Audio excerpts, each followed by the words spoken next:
Hello everybody, my name is Daniel Richardson and I'm the WCPW review guy, and much like Alex Gracie, I do not want anybody touching my awesome fucking suit. And this is the WCPW Loaded Episode 10 review. Oh my god, awesome episode. Spoiler alert, awesome episode. Alright, so let's get into it. First off, let me just, go through the typical top of the show rundown. Crowd's great, commentary's fun. Dude, the commentary team was just hilarious. Like, I was laughing through most of this stuff. I forget which match, maybe in the first match, but anyways, the heel rakes the eyes, the face, and Alex Shane's like, I think he's just trying to help get the sweat, from out of his eyes. Like, it's just fucking classic. I love it. Alright, so we kick things off. Rampage. Apparently at the local gym or backstage. It was earlier in the week, so unless they're just hanging out at the O2 Arena all week long.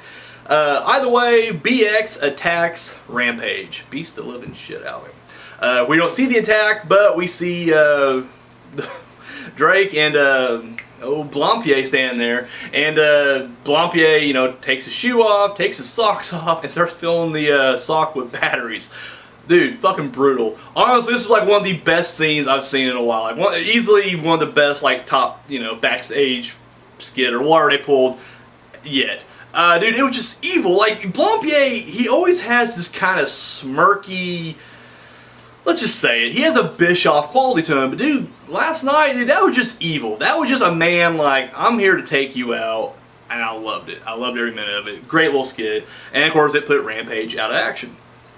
Alright, so then we get Pacitti, Parmesan, in the back. And of course, it's funny because this is something that all the fans have been addressing, including King Ross on the WTF moments. But he's just like, fine, every pile driver is banned. Tombstone, Canadian Destroyer, everything banned. Good. I mean, seriously, that's ridiculous. Because every week I'll be watching. I mean, they did like dual pile drivers in that 5-way match. I'm just like, would that just be like a double disqualification right there? Like, boom, match is over, throw it out. No. I think it was either B. Priestley or Nixon Newell did the Canadian Destroyer in their match. I'm just like, come on, really? That's even more devastating than a pile driver. But anyway, he made it clear that they're all done. Everything is thrown out. You get dropped on your head in a position like a pile driver, you're done. That's it. So, good stuff. All right. So I'm gonna just hit some of the backstage skits right now because I always get confused as I'm trying to go through the match like that.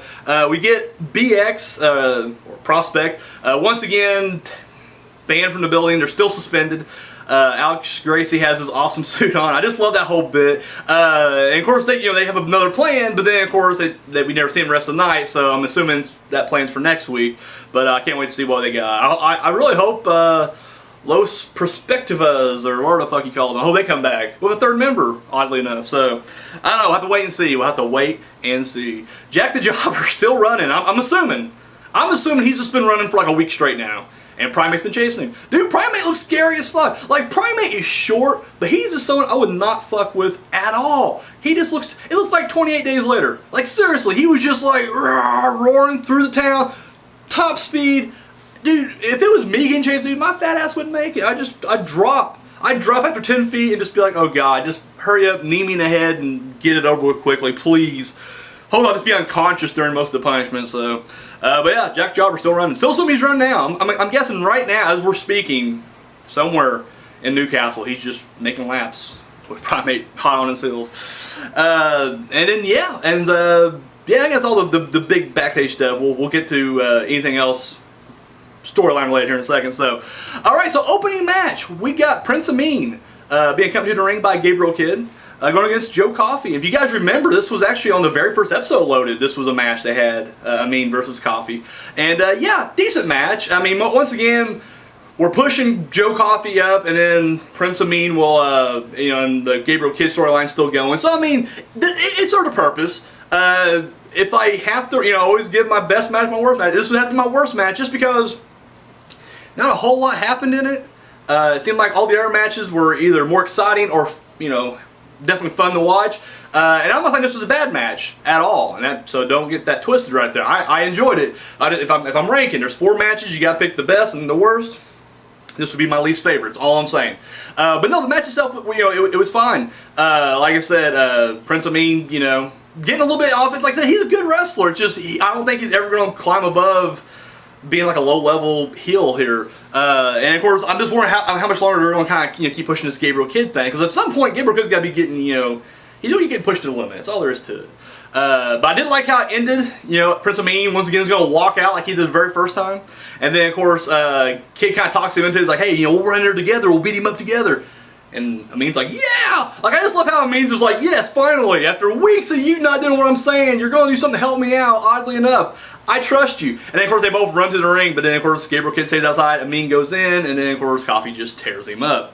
They announced at a Refuse to Lose, Joe Coffey's going to be taking on, I'm going to butcher this name, so just be gentle with me in the comment section.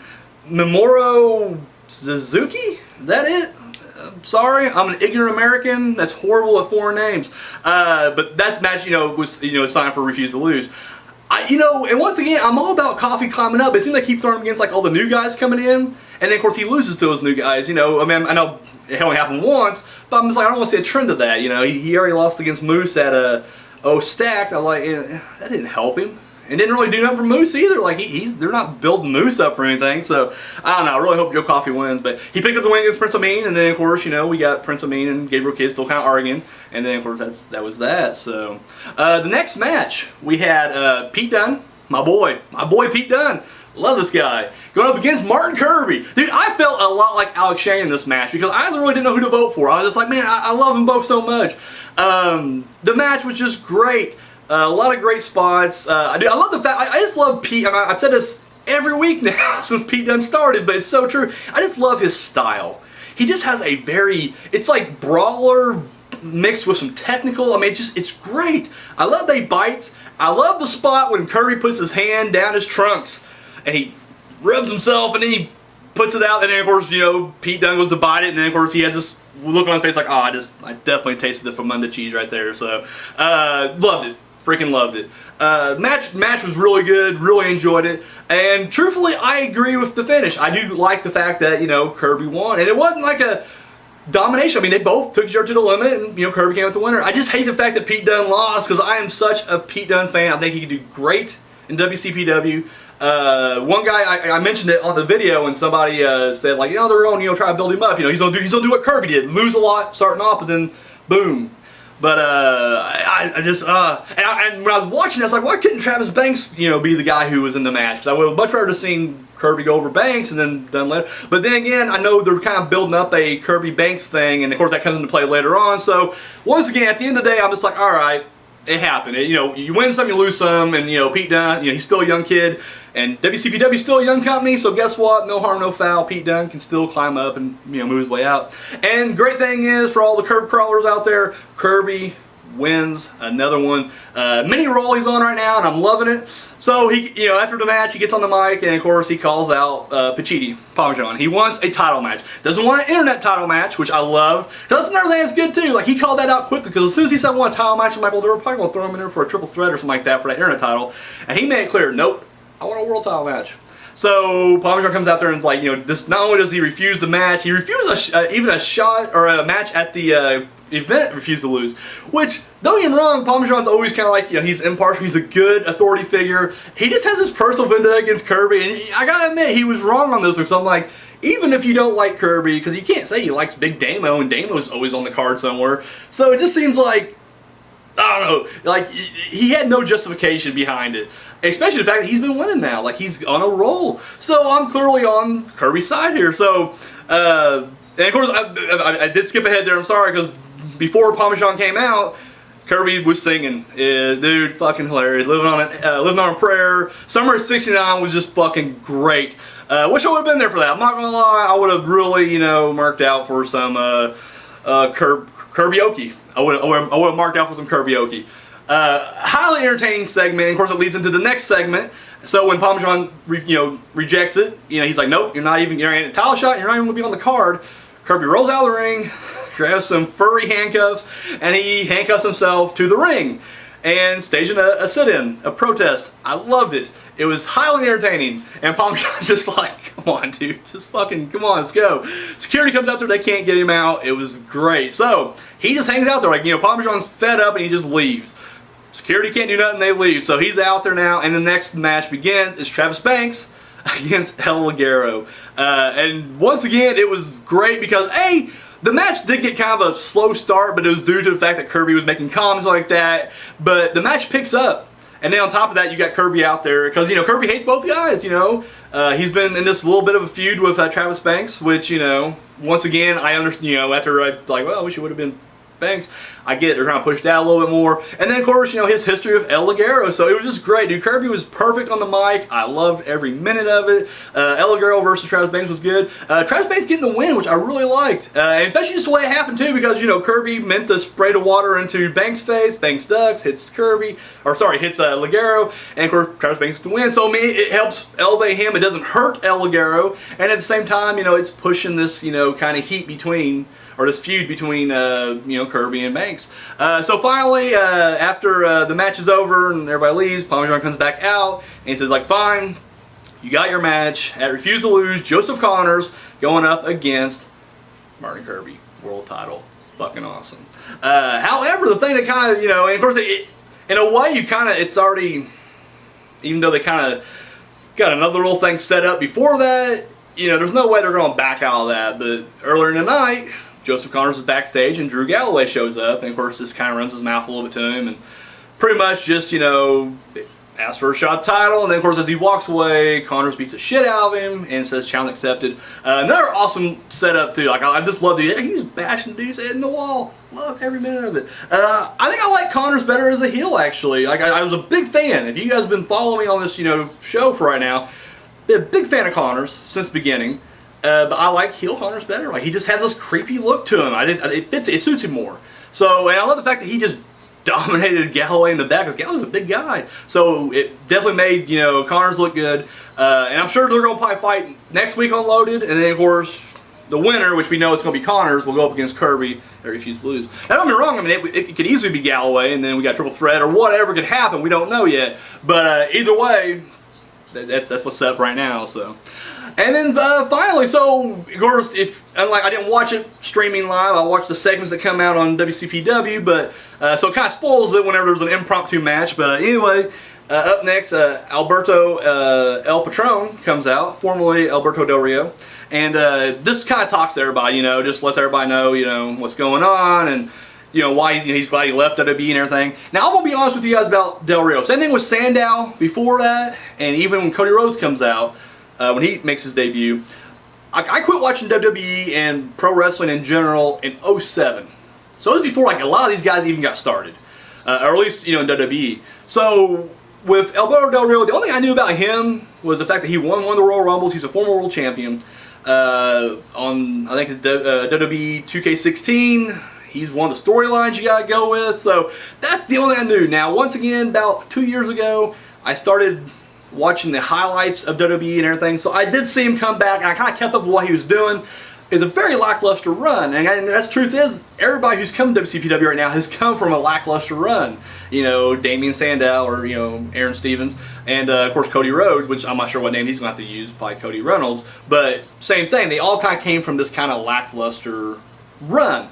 And so whenever they, like, you know, Alberto Rio, I was happy because once again, like, Aaron Stevens surprised me. I was really glad that, you know, he turned out really good and everything. So I was like, all right, you know, I'm sure he'll be great and everything else. And, you know, I was right. He was. He turned out really good. Of course, as soon as he's out there talking, Blampier and Big Damo come out.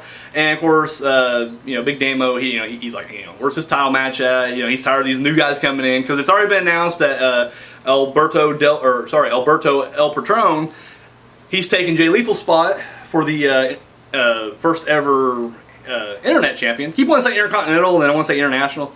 Internet champion against El Ligero.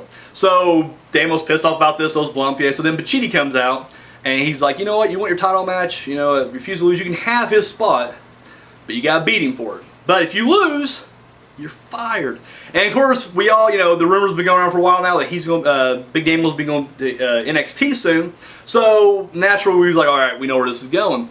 But they set the match up anyways, and the match was really good. In fact, best match of the night. This is my favorite match of the night. Not only was this a good solid match with two big men, which I'm a big fan of heavyweights anyways. Like, I know everybody's all about cruiserweights and the workhorse and shit like that. I like heavyweights, just beating the shit out of each other in the ring. Big fan. So these guys, you know, put on a hell of a match. I love it. I'm not sure what he calls it, just a double foot stomp or whatever, but he does that thing where he hangs him in the corner and drops down. And every time I've ever seen him do that in WWE, it was always the most ridiculous. Like, you see that spot coming a mile away, and didn't see it coming here. I was like, oh shit, he's gonna do it. Oh, he did it. Fuck. Came out of nowhere. I loved it. But the match was really good. Blampier interfering like a motherfucker. I loved it. Like, it was just so blatant this time. Like, he literally like interfered like 3 or 4 times. Great. Dude, one of the bitchiest little slaps I've ever seen in my life. Del Rio's in the corner, or El Patron's in the corner, and dude, it was just like, he's setting it up, he's just like, and he runs away. I was just like, what the fuck was that?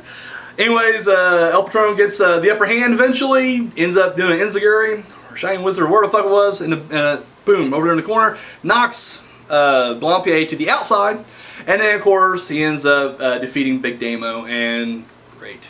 Pacitti comes out, and Damo is now fired. He's out of the company. Blampier didn't know what's going on. He was out, and then when he comes through, he realizes that Damo is now gone. BX is apparently in trouble now. All he's got left is, you know, the prospect, and that's it. And they're always suspended, so he's definitely in trouble now. And the icing on the cake was afterwards, Pacitti made one more match, refused to lose. Street fight between Adam Blampier and Rampage. He's like, you want to keep your job? You got a chance. You're going to have to earn it. Street fight, Rampage. And of course, Blampier ain't going nowhere. We know eventually something's going to happen. Someone's going to come in and help him out or whatever. But I just love it because I'm like, you're going to see him get his ass beat. We want to see it now. We really want to see it. You know, I hadn't been on Rampage's, you know, I hadn't had his back in a while now. This is the first time I'm just really rooting for him. So, yeah, can't wait. Can't wait. So El Patron makes his debut, does a great job, and of course Refuse to Lose taking shape right now. We got a lot of good matches lined up. So guys, what did you guys think of the match? Or sorry, the match of the event, Loaded, episode 10. Overall, I thought it was great. You know, honestly, I know it's just kind of like I'm saying the same shit every week, but it's so true. Like, dude, they're on fire right now. They know what they're doing, and they're doing a great job at it. So yeah, as of right now, I mean, no complaints. No complaints on this end. So let me know what you guys thought about the show. Drop those comments down below. Of course, don't forget to share and subscribe if you haven't already. Show this video that thumb and love. And yeah, follow me over on Twitter. WCPW Review Guy 1. So guys, that's all I got. Thank you so much for watching. And guys, tune in later on today when I drop my top 10. And of course, with Damo out of the picture now, ooh, we got some changes. We got some big changes coming up. So there you go. All right, guys, all I got. Until next time.